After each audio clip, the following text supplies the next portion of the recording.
Salut à tous, ici Michael, j'espère que vous allez bien. On se retrouve aujourd'hui pour une nouvelle vidéo consacrée au logiciel Blender. Nous sommes toujours dans la partie caméra qui est très proche du rendu. Vous allez le comprendre petit à petit pour ceux qui découvrent un petit peu cette notion-là. La dernière fois, on avait vu les manipulations de base de la caméra, mais on n'avait pas vraiment vu ces réglages à proprement parler. Aujourd'hui, l'objectif, c'est de vous présenter ce qui est présent dans Data, Properties de la caméra, tous les réglages de la caméra, du moins les principaux. Alors, vous allez voir qu'on ne va pas tous les utiliser. Il y en a qui sont plus ou moins intuitifs, il y en a qui viennent de la physique de la caméra de base, comme on a dans la vraie vie, avec un capteur, une lentille, une interprétation, une ouverture pour capter la lumière. D'autres qui sont plus propres à la 3D, qui permettent de tricher des choses qu'on ne peut pas faire dans la vraie vie. Donc je vais essayer de faire un petit peu le parallèle à chaque fois entre les vraies caméras, de ce que j'en connais. Mes connaissances assez limitées dans ça, mais tout ce qui se rapproche de la 3D, on a souvent des choses qui vont vous parler. Et d'autres qui permettent de tricher tout simplement nos rendus 3D. Donc voilà ce que j'ai. Je vous ai préparé une petite scène qui est celle-ci pour l'exemple, assez simple avec juste une petite simulation de spectre d'océan et un coucher de soleil. Ça permet de voir de manière concrète un petit peu comment réagit la caméra. Donc aujourd'hui, on va voir plein d'options. La première chose qu'on va voir, c'est les options de lentilles. Il y en a plusieurs types, plusieurs sortes qui sont présentes ici. Si je clique, j'ai perspective orthographique, panoramique et custom. Nous, ce qui va nous intéresser principalement aujourd'hui, c'est perspective orthographique. On verra également le panoramique dans cette vidéo. Le custom, on ne va pas trop l'utiliser. C'est vraiment si on veut tricher la physique sur des projets très spécifiques. Peut-être qu'on fera une vidéo qui traitera uniquement de ça. Mais ça va peut-être un petit peu moins vous parler. Donc, on va parler d'abord, dans un premier temps, de perspective. Qu'est-ce qu'un type perspective? C'est quelque chose qui essaie de représenter la majorité des lentilles présentes dans la vraie vie lorsque vous avez un appareil photo ou une caméra. C'est quelque chose qui va être basé sur une longueur focale et sur un FOV, un field of view, un champ de vision. Donc tout ceci, c'est modifiable dans Blender en temps réel, c'est ça qui est vraiment cool. Qu'est-ce qui se passe si je change mon focal length, qui par défaut est calculé en millimètres, donc c'est bien une unité de distance. Quand je vais changer ça, plus je vais augmenter ma focal length, plus je vais avoir une sorte d'effet de zoom. Et plus je vais réduire ma focal length, plus je vais avoir un effet de dézoom. Vous voyez? Et là, je suis bien en millimètres. La plupart du temps, dans les logiciels de 3D, on a une double interprétation, une double valeur. On a à la fois en parallèle la longueur focale et le FOV. Le FOV, ça parle peut-être pour ceux qui jouent un petit peu aux jeux vidéo. Souvent, on a ce qu'on appelle le FOV qui permet d'afficher, de changer pardon, le champ de vision de la caméra. C'est exactement la même chose dans Blender et en 3D. Ça, vous allez le retrouver dans tous les logiciels de 3D, tels qu'ils soient. C'est à chaque fois les mêmes interprétations. Donc là, vous voyez que je suis par exemple à 39 mm et je vais pouvoir changer l'unité. Je vais passer 2 mm à field of view et regardez ce qui va se passer ici. Automatiquement, donc rien ne change dans ma vue 3D. Il me fait une conversion qui n'a aucun impact. Mais par contre, je passe d'une unité en distance, 1 mm, à une unité en degrés. Et là, ça va être l'inverse. Souvenez-vous, tout à l'heure, plus j'augmentais le millimètre, plus ça zoomait, plus j'enlevais du millimètre, plus ça dézoomait. Si je passe en field of view, c'est totalement l'inverse. Plus j'augmente mon field of view, plus ça dézoome, plus je réduis mon field of view, plus ça zoome. Alors concrètement, là, qu'est-ce qui se passe? Je vous ai préparé un petit schéma dynamique avec Blender. Donc dans la vraie vie, on a ce qu'on appelle un capteur, qu'on va appeler sensor en anglais. Je vais essayer de faire la traduction à chaque fois parce que ceux qui viennent de la photographie, vous avez peut-être les noms français. Ceux qui viennent de la 3D, vous allez souvent avoir les noms anglais avec le logiciel de 3D. Donc le capteur, c'est le sensor et la lentille, c'est la lens. Nous, ce qu'on va modifier, c'est ceci. C'est la fameuse longueur focale. Ok, je vais l'appeler LF. Et c'est ceci. Donc c'est le fameux degré d'ouverture, le FOV, le field of view, degré de vision. Et donc, en gros, pour faire simple, plus je vais rapprocher ma lentille, plus ma longueur focale va être faible. Vous voyez que cette distance réduit. Mais par contre, cet angle-là va augmenter. C'est une sorte de distance de convergence des rayons. Donc plus le point de convergence va être proche, plus mes rayons vont s'écarter, pour faire simple. Et plus je vais les augmenter en termes de distance focale, plus mon FOV va réduire. Donc si on imagine ici une scène 3D, cette zone-là, donc qui est la zone de vision, c'est pour ça qu'on a un effet de zoom. Vous allez voir que plus je vais réduire ma distance focale et plus du coup mon FOV augmente, du coup je vois une plus grande partie de mon image. Par contre, si j'augmente ça, je vais voir une partie de l'image très réduite. D'accord? C'est pour ça qu'on a un effet d'écrasement de perspective et un effet de réduction de champ de vision. Donc globalement, c'est ce qui se passe. C'est assez simple. Donc je vous la fais rapidement. Je réduis en millimètres ma distance focale, mon FOV augmente, je vois une plus grande partie de l'image, j'augmente ma distance focale, mon FOV réduit, et du coup, je vois une partie de l'image beaucoup plus faible. Donc, une fois que vous avez compris ça, normalement, vous avez à peu près tout compris sur le field of view et la distance focale. Donc, je vais revenir sur quelque chose. Donc, imaginez que là, je mette 90. Là, j'ai un field of view, hop là, à 90. Donc, c'est comme si cet angle-là était à 90 degrés. Donc, ça veut dire qu'on a un calcul derrière, hein, un petit peu trop complexe pour l'expliquer dans une vidéo de 3D, mais on a un calcul qui permet de convertir la distance focale en FOV. Mais là, vous voyez, j'ai un angle à peu près à 90, donc j'ai une distance focale qui est précisément de 18 mm.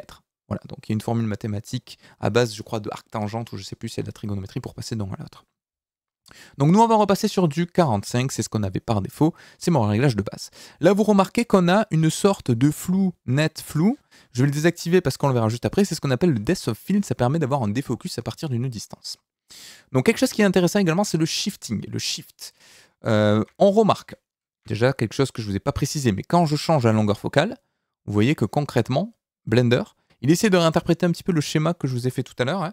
Donc c'est plus ou moins la même chose, hein. Il augmente un petit peu la distance de votre caméra, mais elle ne se déplace pas. Donc c'est pas pareil de faire ceci et de faire ceci. Je vais pas avoir le même rendu visuel. Vous voyez que là on se déplace dans l'espace, mais je garde ma même longueur focale, alors que le focal length, ça va vraiment faire une sorte de zoom. Il faut le voir un petit peu comme ça. Je réduis, j'augmente la projection de captation et du coup je réduis le champ de vision, donc ça fait une sorte de zoom. Du moins je vais capter quelque chose qui est beaucoup plus lointain. Donc le shifting, ça permet tout simplement de décaler la zone de captation de ma caméra sans la déplacer. Regardez, si je fais un Shift X, ça déplace ma zone sans déplacer vraiment ma caméra, mais visuellement, dans mon rendu 3D, ça va vraiment le déplacer. Donc là, c'est exactement la même chose. Qu'est-ce qui se passe si je prends ma caméra et que je la déplace comme ça? Ça fait pas du tout la même interprétation. Je vais toujours avoir mon fond qui va rester similaire. Là, en gros, c'est comme si je faisais un rendu plus large et qu'ensuite, dans Photoshop, je venais décaler comme ceci en rognant mon image. Donc c'est un petit peu, alors mon schéma va pas tenir je pense, mais c'est un petit peu comme si je faisais voilà, quelque chose qui, hop là, qui ressemble à ceci. Voilà, globalement. C'est pas tout à fait ça, mais vous aurez compris ce qui se passe derrière. Donc on a du shift à la fois pour le X et à la fois pour le Y. Donc ça permet de recadrer un tout petit peu, si jamais on n'est pas forcément content du cadrage, mais qu'on est content de la position de la caméra et de la focale, ça permet de faire un petit traitement en post-traitement. Ça fait beaucoup de traitements, mais vous avez compris. Vous avez ensuite le clip, le clipping start, le clipping end. Ça aussi, c'est une notion qui est universelle sur tous les logiciels de 3D. C'est le début d'interprétation de mon rendu et la fin d'interprétation de mon rendu basé sur la caméra. Donc globalement, on va dire à Blender, tu me calcules l'image à partir d'ici et tu arrêtes de la calculer à partir de là. Visuellement, on a quelque chose qui va nous aider. Donc je fais un petit peu des allers-retours avec différentes options qu'il y a dans Blender. Je vais descendre dans le Viewport Display et je vais cliquer sur le Mist. Le Mist, c'est quelque chose qui va nous dire, ok, je commence à calculer à partir d'ici et j'arrête de calculer à partir de là. Donc si je me mets en vue solide et que je monte un petit peu, regardez ce qui se passe d'abord dans ma vue en haut à droite. Si je déplace mon Clipping Start, alors pardon, j'ai pas mis le bon. Hop là, c'est dans le limite, pardon. Le Mist, on va pas l'utiliser. C'est dans le limite. Qu'est-ce qui se passe si j'augmente le Clipping Start? Je vais avoir deux choses. Déjà, il va me découper un petit peu ici dans ma vue 3D. Ok, c'est normal.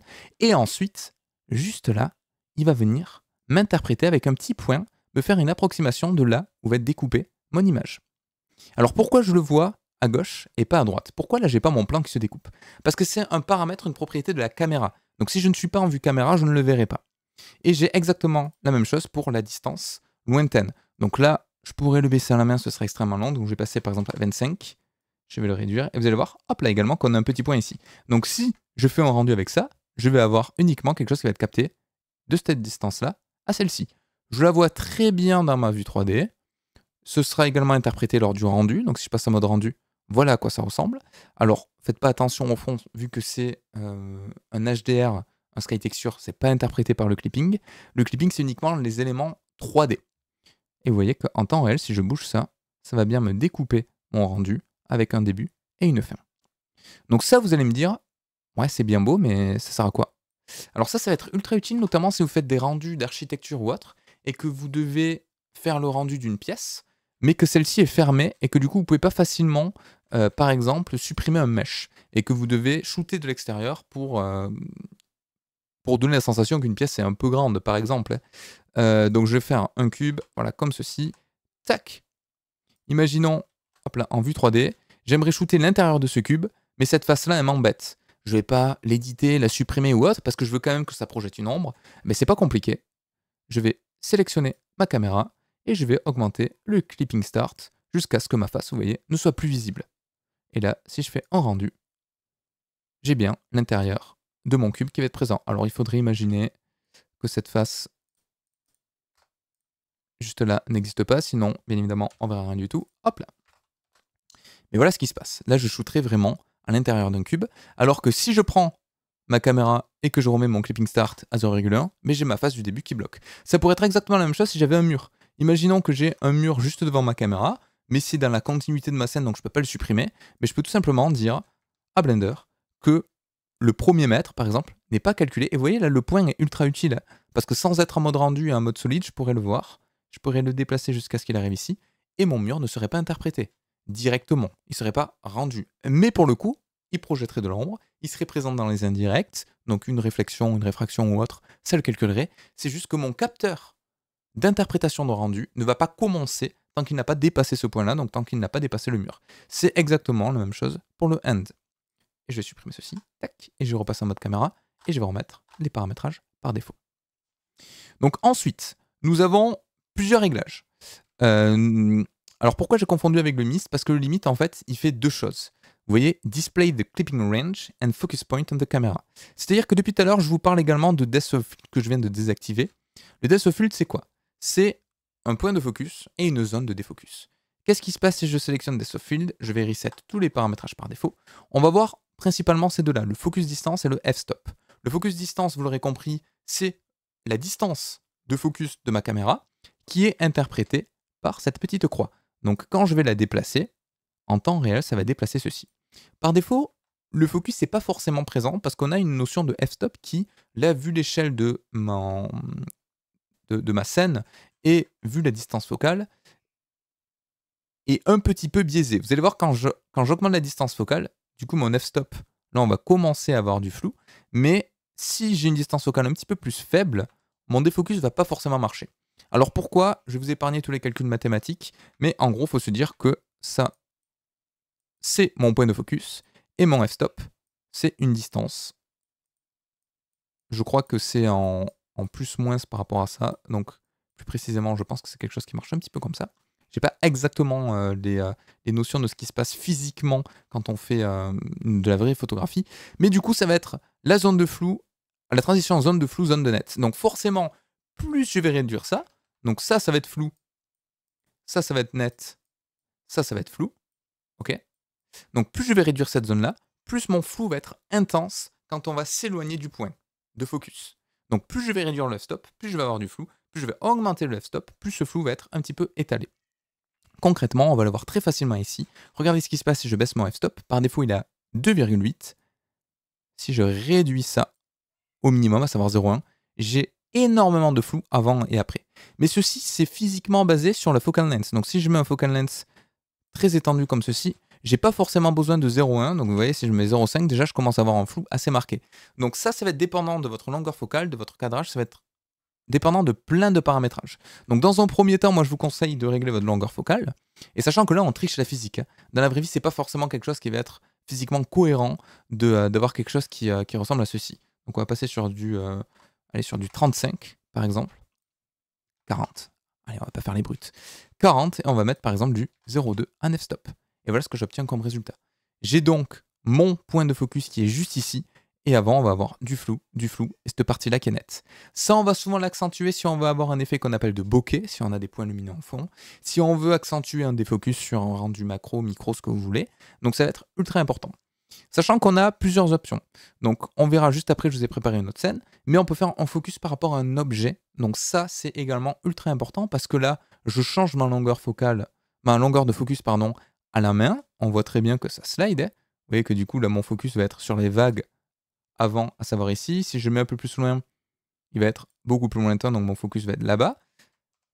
Je le vois visuellement avec cette petite croix, mais je peux très bien dire à Blender, cet objet-là, c'est mon point de focus. Donc du coup, je pourrais déplacer un point, ou je pourrais dire, bah, imaginons que j'ai une voiture sur une route et que je vais faire le focus sur ma voiture, je pourrais sélectionner ma voiture, et du coup, dynamiquement, ça se déplacerait en même temps que la voiture, et j'aurais même, ou si je déplace la caméra, hein, le point de focus restera au même endroit, et du coup, ce serait beaucoup plus simple parce que j'aurais pas une longueur fixe, mais j'aurais une longueur dynamique basé sur un objet qui sera le point de focus. Donc si je veux qu'à chaque fois mon personnage par exemple soit net dans une scène et tout le reste très flou, je peux mettre mon personnage un objet de focus point et dynamiquement ça va se calculer.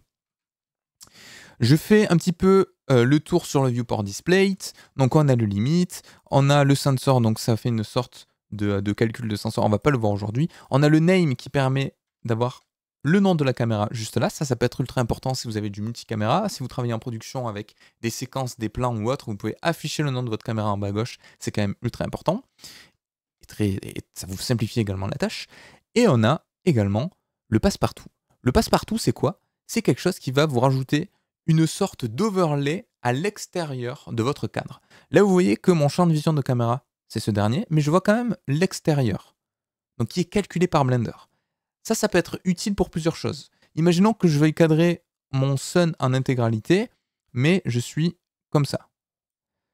Si mon passe-partout est à 1, vous voyez que mon overlay d'extérieur est à 100%, je ne vois pas ce qu'est l'extérieur de la caméra, du coup je ne vois pas vraiment à quoi ça ressemble. Parfois ça peut poser problème, parce que là je ne vois pas les objets qu'à l'extérieur, donc je pourrais me dire, ah en fait, si je suis comme ça, je peux me dire, ah en fait là cette partie-là elle est sympa, j'aimerais bien le cadrer. Ou alors j'aimerais bien cadrer le soleil, mais je vois pas trop à quoi il ressemble. Mais là, en temps réel, je peux le changer. Et je vois qu'ici, par exemple, il dépasse plus. Là, j'ai une sorte de tangente qui est pas belle, hein, mais bon, c'est pas très grave. Je vois qu'il dépasse plus, du coup, j'ai une approximation de ce qui est présent à l'extérieur de mon cadre. Donc ça peut être utile des fois pour shooter. Mais quand vous êtes satisfait de votre résultat, moi je vous conseille, du moins c'est ce que je fais, de mettre le passe-partout à 1. Comme ça, j'ai aucune interprétation à l'extérieur. Ça allège un petit peu le calcul de la part de Blender parce qu'il va passer beaucoup moins de temps à calculer l'extérieur. Il va quand même faire un pré-calcul. Donc vous n'allez pas supprimer totalement le calcul qu'à l'extérieur de la caméra, mais ça va être un petit peu plus rapide. Et en plus, vous n'allez pas polluer votre vision avec ce qui ne sera pas rendu. Donc ça peut être quand même assez intéressant. On peut l'activer ou le désactiver facilement ici. Et ça, c'est tout simplement une notion de multiplication d'overlay. Donc là, j'ai quelque chose à 0. Là, j'ai quelque chose à 100%. Donc j'ai un noir brut tout à l'extérieur de mon cadre de la caméra. Donc tout ça, c'est ce qu'on appelle du viewport display parce que c'est une surcouche qui va être calculée, non pas au moment du rendu, mais qui va être affichée uniquement dans votre viewport. Mais ce ne sera pas présent quand je vais faire un rendu avec F12. J'ai également des overlays qui vont plus parler à ceux qui font vraiment de la photogrammétrie, de la photographie, pardon, ou de la vidéo dans la vraie vie. C'est ou ce qui font ce qu'on appelle du layout, donc du boulot qui va avoir pour objectif de cadrer principalement des scènes 3D, donc où on a vraiment des règles à respecter, et on a des choses, des informations qui vont être ultra importantes, comme par exemple le Safe Area, la zone sûre. Si je clique dessus, voilà ce qui se passe. Ça me crée des petits pointillés. Ces pointillés peuvent être modifiés en X, Y, donc on en a de deux sortes. On a le Safe Margin Title et le Safe Margin Action. Donc tout ceci, pour ceux qui travaillent dans le cinéma, ça va vous parler. Si on travaille d'abord sur du 16/9, mais qu'on sait que ça va être réinterprété au cinéma, mais normalement, on sait quelles zones de sécurité vont potentiellement être découpées, donc on évite de mettre des choses principales dans ce cadre-là. Imaginons que on sache que plus tard, mon Y qui va être découpé, par exemple, pour être en format cinémascope ou autre, mais si le soleil il est important pour moi dans ma composition et que j'ai pas envie qu'il soit découpé, et que j'ai une safe zone qui ressemble à ça, bon, on va se débrouiller en changeant la focale ou en changeant tout simplement ça pourrait être le shifting, hein, en changeant le shift ou en changeant la position de ma caméra ou la FOV pour que le soleil soit correctement cadré parce que potentiellement quand on va envoyer ça au montage, ça va être coupé. Donc si vous travaillez de manière perso pour vous, globalement ces informations vous les avez. Si vous travaillez dans une production, vous savez qu'après coup ça va avoir, il faut une marge de sécurité. En fait c'est une marge de sécurité hein, pour une coupe qui va être effectuée soit en montage, soit en étalonnage ou autre.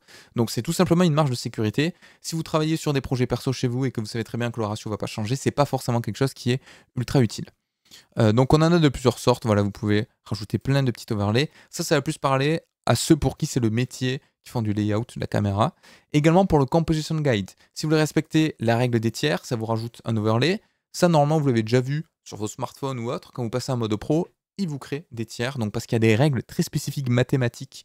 Donc là, c'est ce qu'on appelle la règle des 3 en termes de composition. On a possibilité de voir le centre pour s'assurer qu'un sujet soit bien centré si c'est l'objectif. On a les diagonales. Et là, du coup, on s'aperçoit que mon soleil n'est pas centré. C'est potentiellement quelque chose qui est voulu. De décaler un petit peu, c'est à vous de voir. On a également ce qu'on appelle la règle d'or avec la suite de Fibonacci qui permet de calculer plusieurs choses avec des perspectives, des diagonales, etc., etc. Ça, je vous conseille de voir des vidéos de composition si jamais ça vous intéresse. C'est vraiment un truc très spécifique. Donc voilà, on a fait les tours pour les options de base. Ça peut vous permettre de cadrer assez facilement. Sachez également pour ceux qui viennent de la vraie photographie qu'on a des pré-réglages. Si je vais ici dans caméra, on pourrait changer la longueur de capteur directement ici. Je ne sais pas si visuellement Blender il le change dans ma viewport. Ouais, si. C'est un petit peu comme la longueur focale, mais ça va être des presets de caméra. Donc si je clique ici, Blender va tout simplement vous afficher des vrais paramétrages de caméra. Par exemple, le Blackmagic Pocket 4K. Si je clique dessus, là il me met les réglages de base de lentilles et tout de caméra. Alors ça va servir à ceux qui font du VFX, qui doivent récupérer quelque chose qui a été shooté avec une véritable caméra. Souvent, vous pouvez récupérer ces paramètres dans les fichiers EXIF qui vous affichent la longueur focale, les positions ou autre, qui permet de reconstituer une caméra. Et vous avez des presets pour matcher à la caméra qui est utilisée pour shooter une image, un plan ou autre.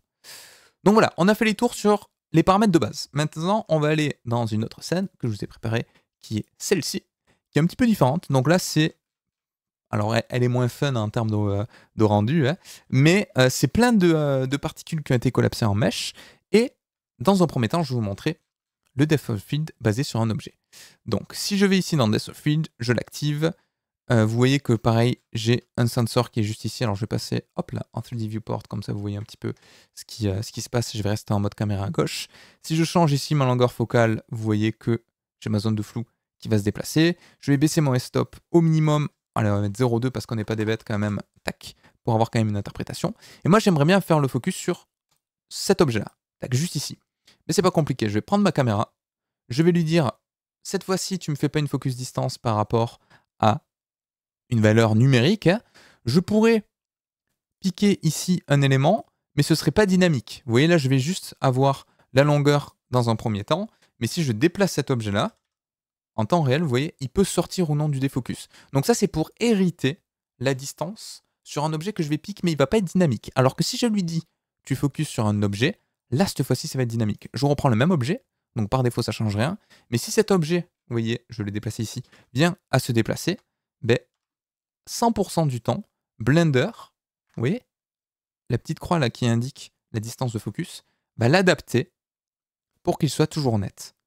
Donc ça peut être ultra intéressant. La plupart du temps, soit on le fait sur un objet physique, soit on le fait sur un empty que l'on vient déplacer. Comme ça, en temps réel, c'est quand même plus agréable de définir avec un objet la distance focale plutôt qu'avec une valeur vraiment numérique, sauf cas particulier. Hein. Mais moi, j'avoue que je préfère travailler comme ça. Donc cet objet-là sera toujours net, qu'il soit très très loin, vous voyez que là il est net, ou qu'il soit également très très proche. Et là, vous voyez qu'on a vraiment un effet de défocus qui est assez marqué et qui peut être intéressant. Donc ça, c'était pour vous montrer un petit peu la focus distance. Sur la scène d'avant, vu qu'on n'avait qu'un seul plane qui était déformé avec une simulation, c'était pas forcément visible. Je vais désactiver le Depth of Field. Maintenant, on va revenir ici sur les paramètres de lentille parce que depuis le début, on parle de perspective, c'est ce qu'on utilise la plupart du temps.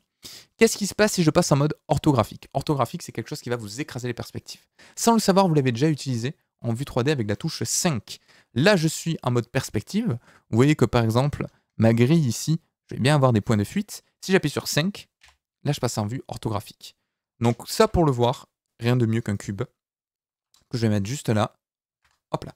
Là, vous voyez, mode perspective, j'ai bien des points de fuite qui sont simulés. Si j'appuie sur 5, mode orthographique, je n'ai plus de points de fuite. C'est quelque chose qui n'existe pas véritablement dans la vraie vie, qu'on pourrait simuler avec une longueur focale très longue, mais là, on a écrasé toutes les perspectives. Donc c'est souvent ce que vous voyez quand on a des rendus qu'on appelle communément du 2,5D ou autre, de l'orthographic view. Voilà, des gens qui s'amusent à modéliser comme ça. Ça va donner un effet de suite un petit peu plus cartoon, ou pour des rendus très spécifiques, ça peut être intéressant. Donc dans ma vue 3D, c'est avec la touche 5, et ça, c'est un type de lentille spécifique qui va me permettre de passer tout simplement de ceci en perspective à orthographique. Et là, vous voyez que ça vient tout m'écraser. C'est pour ça que j'ai mis un checker texture au sol. Là, on voit bien qu'on a des fuites de perspective qui apparaissent. Et si je fais orthographique, toutes mes sphères qui ont une distance, et du coup, plus ma sphère est loin, plus ça va être petite, mais toutes ces lois de la physique vont être réduites au néant pour avoir quelque chose qui ressemble à ceci. Donc là, toutes mes sphères vont avoir... Alors j'avais un petit random de scale, hein, mais mes sphères vont être écrasées en termes de perspective, et du coup, on le voit très bien ici avec mon checker texture. Alors qu'est-ce qui se passe si je prends ma caméra et que je la déplace un petit peu et que je fais une rotation? Vous voyez que là, si je shoot le sol, j'ai vraiment une grille. Donc là, tous mes carrés vont avoir exactement la même taille parce que j'ai brisé les perspectives. Donc ça peut être utile si on fait des rendus très spécifiques. Par exemple, un personnage sur un fond, je ne veux pas forcément avoir sa perspective parce que je veux voir ce que ça donne vraiment en termes de proportion, mais je vais me mettre en vue orthographique. Souvent, on ne va pas utiliser ça pour un rendu final, mais on va utiliser ça pour un rendu d'asset en pré-production pour voir un petit peu ce que ça donne. Donc je voulais vous présenter parce qu'on l'utilise de temps en temps. On a également le panoramique. Alors le panoramique, c'est quelque chose déjà qui n'est compatible qu'avec Cycles. Eevee ne permettra pas de vous faire ça. C'est quelque chose qui va vous permettre de faire un rendu, comme le nom l'indique, de panoramique. Donc un 360. On en a de plusieurs sortes. On a le... je crois que par défaut c'est en fisheye. Alors je ne sais pas si le backspace va marquer là-dessus. Ouais, tac. Par défaut c'est une sorte de fisheye, donc ça nous fait une sorte de sphère qui va tout représenter. Je pourrais passer en mode mirror ball, donc là ça va faire une sorte de miroir de mirror ball, donc une ball qui va représenter tout ce qui est présent dans mon rendu. La plupart du temps, du coup, on se met plutôt sur un ratio en 1:1, donc 1080 par 1080 pour avoir vraiment une crumble à 100%. Mais si je repasse en 16 neuvième, ce qui va être intéressant, c'est que si je veux rendre, par exemple, convertir mon image, ma vue 3D en image HDR, je peux très bien passer en équirectangular. Et ça va me faire ceci. Donc ça me fait littéralement une image HDR que je pourrais utiliser ensuite dans mes scènes. Donc je vais juste augmenter un petit peu la position de ma caméra. Et ça, normalement, ça vous parle. Ça ressemble exactement aux images HDRI qu'on va importer dans Blender. D'ailleurs, je vais le faire de suite. Qu'est-ce qui se passe? Alors, je vais repasser en perspective. Qu'est-ce qui se passe si, dans Blender, au lieu d'utiliser un Sky Texture, je prends un environnement de texture et je vais prendre, par exemple, City, qui ressemble, par défaut, à ceci. Vous savez que cette image de base, si je l'ouvre, elle est présente juste ici. Voilà à quoi elle ressemble. Par défaut, c'est vraiment une image 360 qui a été développée. Et c'est exactement ce que je peux représenter ici. Si je resélectionne ma caméra, si je passe en mode panoramique, équirectangular, là c'est exactement la même chose. Je viens convertir ma scène 3D en une image panoramique que je peux réutiliser, par exemple en tant qu'HDRI dans une autre scène. Donc ça peut être ultra intéressant si vous me disiez par exemple une forêt et que vous voulez utiliser cette forêt pour éclairer une autre scène en tant qu'HDRI, mais vous allez passer en panoramique équirectangular. Assez difficile à prononcer. Les réglages de base vous permettent vraiment d'avoir du 90-90, 180-180, donc vous avez quelque chose qui est nickel. Vous faites un rendu et vous pouvez l'importer en tant qu'HDRI. Peut-être que je ferai une vidéo spécifique sur ça, mais voilà comment ça fonctionne. Alors bien évidemment, tout ça, ça va être compatible avec le Depth of Field et tout. C'est pas forcément quelque chose que je vous conseille parce que là, le but, c'est pas forcément ça. Pareil, on pourrait avoir de l'orthographique. Voilà, de l'orthographique comme ceci. Remarquez également que la position de la caméra en orthographique est un peu contre-intuitive. Parce que quand je vais déplacer ma caméra en Z, vu que j'écrase mes perspectives, ça va juste, avec le clipping end et start, faire apparaître des objets, mais ça ne va pas changer mon rendu visuellement. Vu que je supprime toute perspective en Z, si je déplace ma caméra en Z, ça ne va rien changer sur le rendu. C'est assez contre-intuitif, c'est assez difficile à comprendre physiquement ce qui se passe. Mais voilà, sachez que ça va être utile pour des choses très spécifiques. Le Depth of Field, du coup, va avoir un paramétrage un petit peu particulier, parce que là, tac, je vais faire un Depth of Field voilà, sur quelque chose qui est écrasé par défaut, donc il va avoir un comportement assez bizarre. Mais vous voyez, pour représenter des choses un petit peu en mode cartoon, où il y a beaucoup de personnes qui aiment bien, c'est un nom spécifique, mais j'ai oublié, représenter en trois quarts plongés des sortes de petites scénettes de une pièce, un bureau, une cuisine ou autre. Donc souvent, on utilise l'orthographique pour ça. Donc j'ai beaucoup parlé de cette vidéo. Je pense qu'on a vu à peu près toutes les options de base de la caméra. Je pense que la scène qui parlait le mieux, c'était celle-ci, parce que c'est vraiment un exemple concret, alors que l'autre, c'était plus pour faire mumuse avec des sphères, mais ça permet vraiment de voir techniquement ce qui se passe. Donc n'hésitez pas à me dire si vous avez des questions, à rejoindre le Discord communautaire qui est dans la description. Vous avez également ici le lien, hop là, de mon Twitch et de mon Instagram si ça vous intéresse. Je poste de temps en temps des petites créations. Sur Twitch, on fait pas mal de 3D en direct live, on regarde vos créations, on fait plein de choses dessus. Donc si vous voulez discuter en direct, n'hésitez pas, c'est quand même beaucoup plus intuitif et beaucoup plus direct que via commentaires interposés de YouTube. J'essaie de tous les lire, mais il y en a énormément. Donc je réponds pas à tout le monde, j'en suis désolé, mais je les lis tous. J'espère que cette vidéo vous aura plu, que vous avez appris des choses, et je vous dis à très vite pour une prochaine vidéo. Ciao tout le monde, à plus.